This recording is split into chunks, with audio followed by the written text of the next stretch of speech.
Hello Red and Green Army, Liam Cook here from Coventry United TV with the latest instalment of our interview series, CUTV's Team Talk. Now the man next to me needs no introduction, a man with a famous name but a man who is quickly building his own footballing legacy in the free-spired city. I'm of course talking about Coventry United midfielder Aaron Williams. Aaron, thank you so much for joining us today. How you doing, Liam? You okay? Yeah, well, I'm certainly more pleased that football was back, because today we had our first training session of Coventry United with just 2 weeks to go until the start of the season. Our first training on the 26th of June against FC Albany.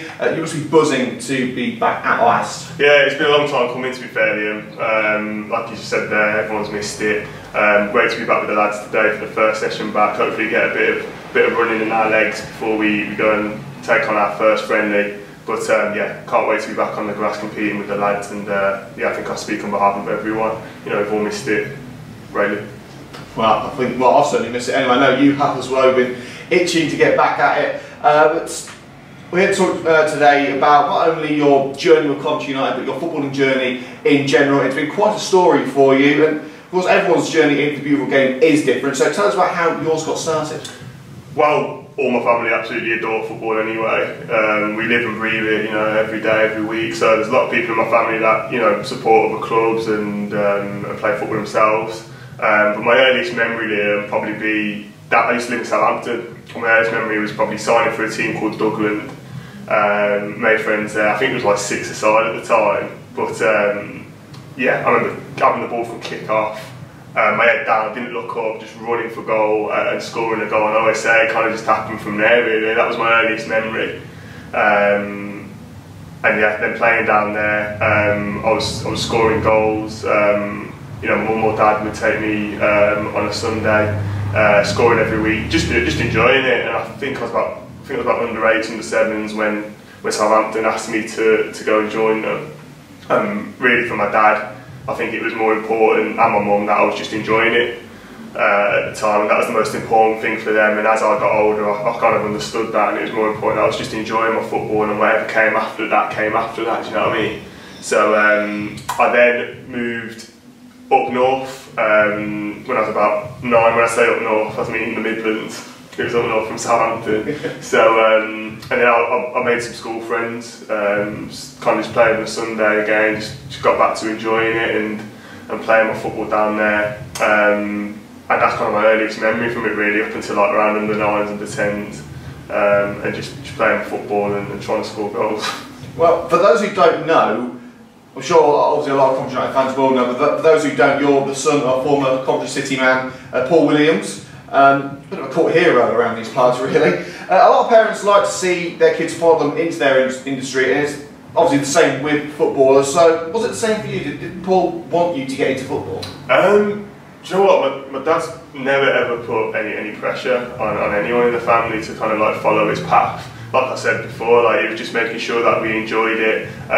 He never had too much to say before a game or after a game when he used to take me. And it was the same with my mum as well. My mum never ever put pressure on me. I think the most important thing for them was that, you know, I was a decent person off the pitch, and I was respectful to others, and hopefully you can take that onto the pitch as well. But no, there was never any pressure to make it. Obviously you share the same interests, and that's what you've got in common, but it was never like, you know, you need to do this, you need to do that. I think the most important thing for my parents was that I was happy, and yeah, that's the most important thing to them. Well, of course you say that there was no pressure from your dad, but there's always going to be pressure from other aspects of the game, knowing where you've come from, isn't there?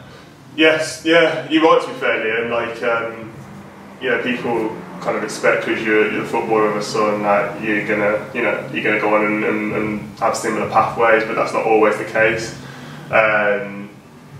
But yeah, I think, like I say, the most important thing is doing what you love, and whether what's meant to be is meant to be, really. Whether you make it in football or you make it outside of football isn't down to you effectively. It's just the way things go.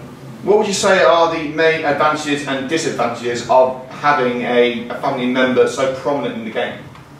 Yeah, good question, to be fair, Liam. I wouldn't say there's necessarily any disadvantages or advantages. I don't know if that's different for other people, but you know, but I'd say my dad's helped me in my time in terms of just being inspired, but he's not done anything directly. My dad's always inspired me to play football, and like I said, I speak for my mum as well. My mum's inspired me to play football, taking me to games when she hasn't had the time or it's been tough for her. But I don't know, I'd say an advantage would be the inspiration. Disadvantage is that people might expect things from you that I don't know, they'd expect from my old man, for example. Do you know what I mean? He played in the Premier League, you know. And just going back to my dad kind of being at my games and not having too much to say before a game or after a game. And I think if my dad was to be really hands-on and took me to a club, for example, my dad never directly took me to a club. It was more people asking me to go and train at these clubs, you know what I mean? So I think if I was to go on and have made it, having had my dad help me and kind of put me in a position and give me a professional contract, or, you know, from who he knows, I'd always have that in the back of my mind saying, you know, did I make it because, you know, my dad's in the game, or did I make it off my own merit? Do you know what I mean? So looking back, I'm quite thankful that my dad, you know, didn't push me into an academy or have his friend at an academy take me anywhere, or a pro club take me anywhere, because I'd be asking questions and I'd have my own doubts and demons, you know what I mean? So I'm quite happy when I did go to academies that it was off my own back, and it was because they didn't necessarily know who my dad was, but they seen me on the pitch and thought I was a good player. Some of the players that we've spoken to on Team Talk have started out small, you know, Sunday league stuff, kick about with friends. Some have trained with an EFL team and then given non-league a go. You've trained with 3 EFL teams: Southampton, Wolves and Coventry. Yeah, I think, well, Cov City was probably the most prominent one. I think I was about 13, 14, 15 in those sort of ages. And yeah, that was the most prominent that I remember. You know, it was kind of like, if you're going to make it now, then you know, you need to start cracking on. Unfortunately, didn't get offered a scholarship. For whatever reason, just went down a different path and decided to go to college. But you know, I remember some lads like Tyler Haddow, for example. I remember, you know, James Madison, when he was a lot younger, playing above his age and things like that. They've always produced great players at Cov City. A few lads that I know, Ryan Haynes, who's gone on to make it and plays professionally. They've had a good academy, always produced good players, and yeah, to kind of see that up close, you knew the standard you had to be at if you were going to go places. And all those lads that I've just mentioned, and there's still many more that I haven't mentioned. You know, they were at a level, and credit to them that they've gone on to, you know, to make it. Some may not know this, I didn't know until a few weeks ago actually, but you actually started out as a striker. What triggered the switch from centre forward to centre mid? I don't know, you know, it's a good question again. I think as I got older, I'm talking young when I was a striker, I think I was about 7, 8, 9, 10. I was just all about getting goals. I was quite quick, believe it or not. I started to change my game a little bit, just dropping deep, and I had a bit of passing range as well. I've always been quite physical. I know you can be a physical striker, but I was quite good in the air and things like that. And I had legs on me as well, and I loved the tackle. And that became again more obvious as the years went on. And then I feel like I read the game quite well. And that game progressed as I got older. Even went into defence a few times. And when I was at Coventry, that's when I was playing as defender at times. Again, it just allowed me to read the game and see it. And I'd always been quite vocal as well, and that brought it into the game. So dropping back into centre mid was just a natural thing for me, I think. We discussed with our last guest on Team Talk, Gif Musa, the struggles of focusing on football while studying. How did you manage to distribute your efforts between sport and education? You get a lot of help, to be fair. Well, I studied up in Leeds, and you get a lot of help from the coaches that are there. You know, they always make it priority that your education comes first. But as I was saying to you before, Liam, off camera, like uni football really was one of the best standards that I've played at. You know, you got lads from all over the country. You got 5 teams, first team down to 15. Lads from all over the country played at different clubs, coming together, basically competing against other universities. So the standard was brilliant. In terms of balancing it, again, coaches gave you time where you said, you know, your education, your degree comes first, and if you're doing well at that, then there's no problem as to why you can't train on a Monday night, play on a Wednesday and train on a Thursday. But I made some great friends at uni, lads that have gone on to have decent careers in football, and some lads that I just keep in touch with now on the off chance. After your scholarship, well, the attending scholarship at Coventry came to an end, you decided to take a punt at non-league for the 2013-14 season. You joined Stratford. After working with some very big clubs in your junior career, what were the main challenges of settling into non-league? I think, yeah, some people join non-league at different careers in the time. I was quite young, I think I was 17. Probably physicality, as most people would say, to be honest. Yeah, that was a challenge, just trying to mix it up with fully grown men. When I speak to a lot of people about, you know, the difference between non-league and maybe professional football or academy football, I always say, you know, 100 games in non-league will suit you better than doing 100 games at under 23 level at a professional club.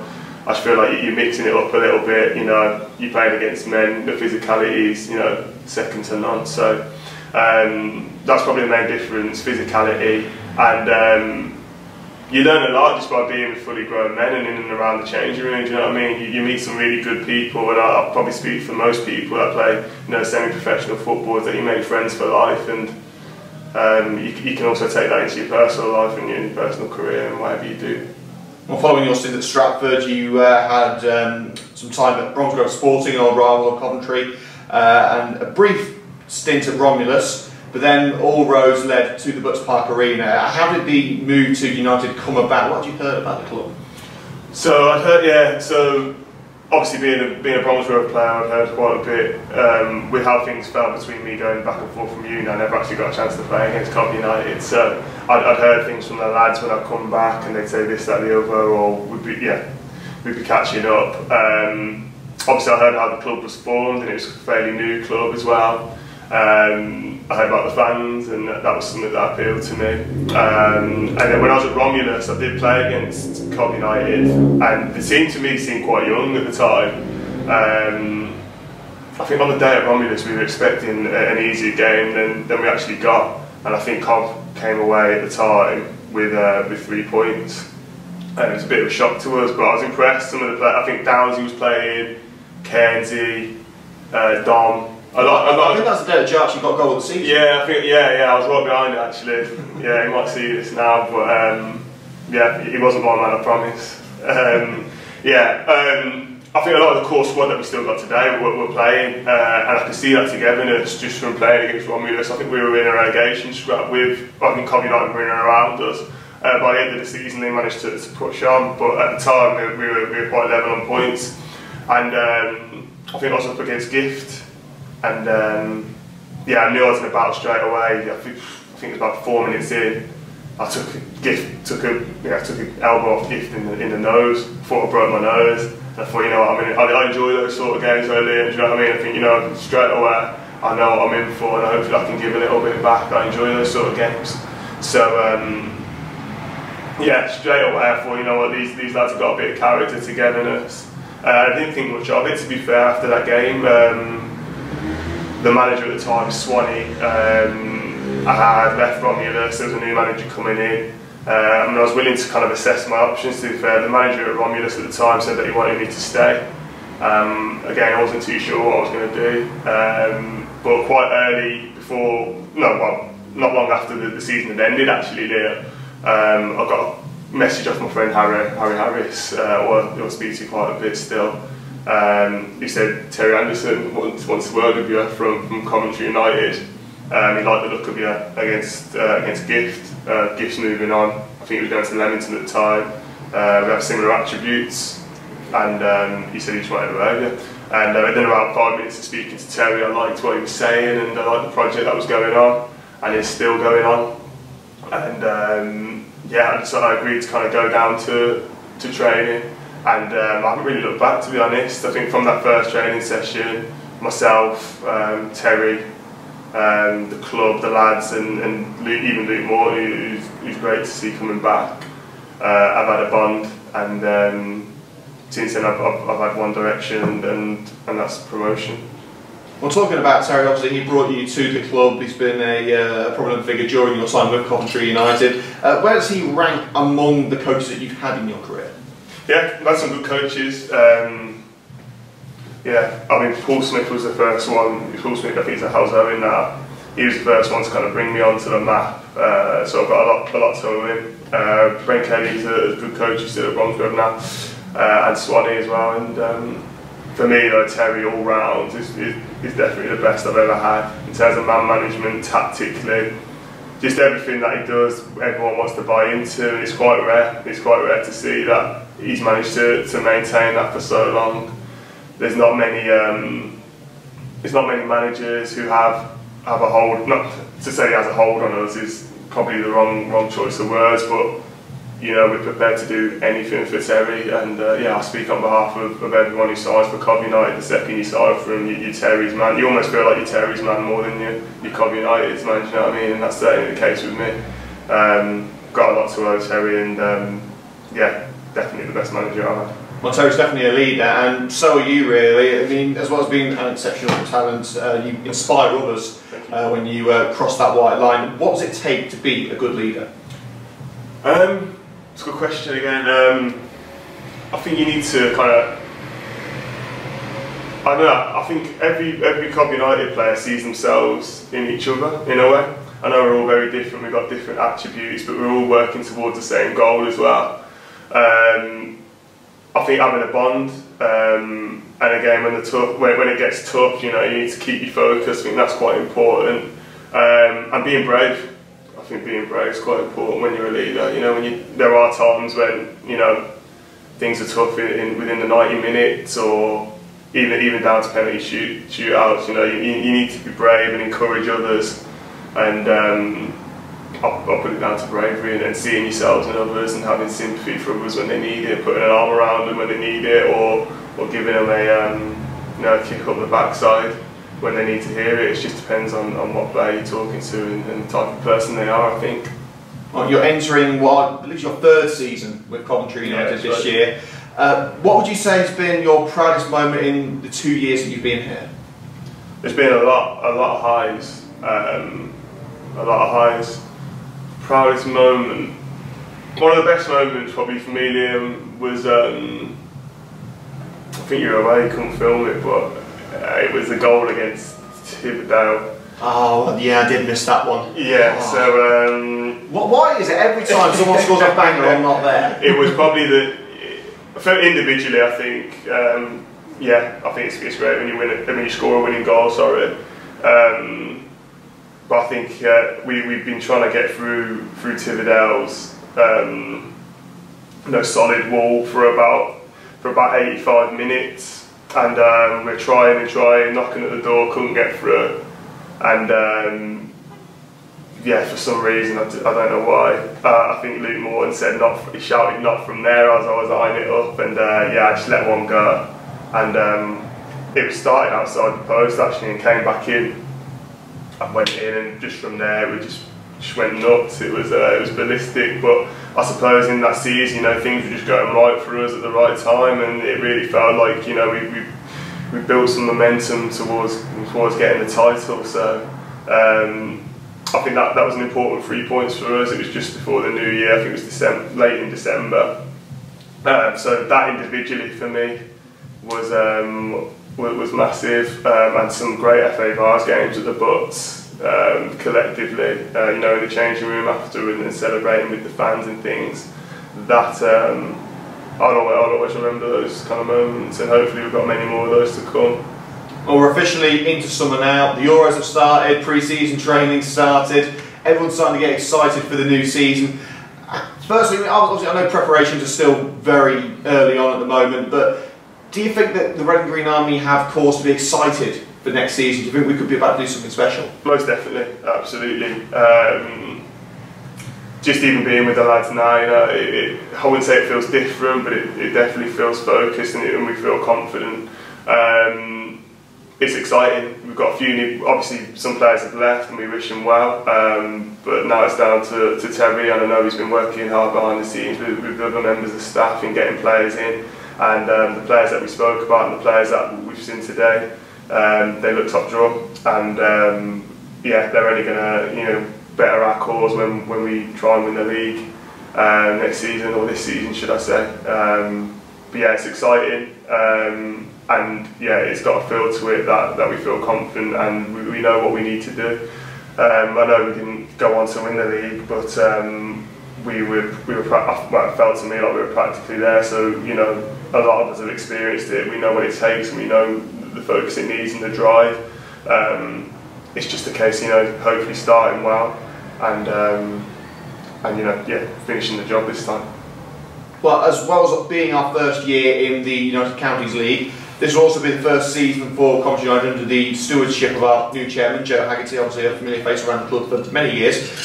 What differences have you noticed around the club since Joe took over? Of course, you've worked under two chairmen of Coventry United. So what would you say are the main differences around the club lately? And do you feel that we're on the path to success under Joey? Yeah, most definitely. And again, I think the majority of people would say, Joey, he was involved before we owned the club, and I couldn't speak highly enough of Joey in the way he looks after us, not only on a football level but on a personal level as well.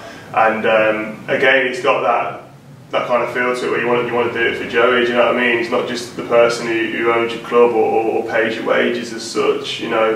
He's a genuine friend and a genuine guy who's looked out for all of us. And it's not just because we play for him; it's because he genuinely cares. And I think you could even say that yourself. 100%. Yeah. So it's not just from top to bottom. It doesn't matter if you're the manager, you're the kit man, you're a steward. Joey will see you as the same, and it's equal across the board. And I'd say, yeah, it's more togetherness. Marcus served Cov well. He won promotions with Cov United and things like that. So yeah, it's a credit to what Marcus has done, but it's a new era now. And yeah, I have absolutely all faith in Joey and Terry. Him and Terry have got a great relationship, and yeah, that stands us in great shape, kind of going into the season.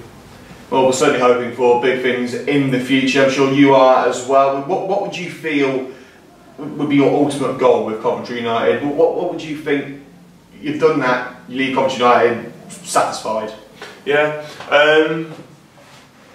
So yeah, I can't say I played a huge part in Bromsgrove's promotions or anything like that. But whilst I was playing for them, it did feel like I just wanted to be a part of where they go. When I know teams like Bromsgrove, and there's potential for Coventry United to go and play in the conference and higher up, Blue Square North or South. But being a part of that journey for me and being part of the history, getting them to that level will mean a lot to a lot of the lads that are playing now. Do you know what I mean? So if I can get definitely one promotion, if I can get two promotions with Coventry United, then yeah, I think I'll be happy, and I think everyone can give themselves a pat on the back and say, if it means we've done our part, we've done our part. But yeah, I'll be looking to play for Coventry United for as long as I can, for as long as they want me. That's been a great journey at Coventry United for you so far and across your wider footballing career. So to round things off, how do you think you've grown as a player across your years in non-league? Grown as a player, yeah, I think I've improved kind of year on year. It was a bit difficult last year because it was a bit often kind of stop-start. I didn't really find much rhythm last year, but certainly in the season before that, I felt like I was getting a rhythm and I was improving game by game. And the years before that, I was just improving as I got older. I think mentally, you get used to the game. You figure things out. You learn things from an awareness perspective. I've always been quite a physical guy anyway, in terms getting up for headers or running about, or like I said before, winning a tackle. But I'd say in terms of development, again, probably just the mental side of things, and I wouldn't say I'm necessarily like a player coach as such, but I always look at things from a coach's perspective and try and learn that way. I'm always, Kev's come in and basically did a good job. The past 2 years I was always asking questions, and I think the more inquisitive you can be, the more you're going to learn. There's only so much you can do physically, but if you can try and help the team from a mental perspective and try and figure things out here and there, then it'll stand you in good stead when you lose your physicality as such. So there's players that are far better than me, up there, and yeah, just trying to take a bit from there. Well, as I was expecting a good interview from you, I didn't expect one this good. Hopefully the Red and Green Army enjoyed everything you've had to say. Thank you so much for joining us. No, thank you. Thanks for having me in. Well, that is it for this edition of Team Talk here on Coventry United TV. Let us know who you would like to hear from next in the comment section below. Make sure to hit the like button, share with your friends, and get the word out there. We want as many people to see how much Coventry United is growing. We'll be back hopefully next week with a brand new interview. Until then, make sure to follow us on Twitter at Coventry United TV and subscribe for more exclusive content from the Red and Greens. I've been Liam Cook, he's been Aaron Williams. Thanks for joining us, and we'll see you next time on Team Talk.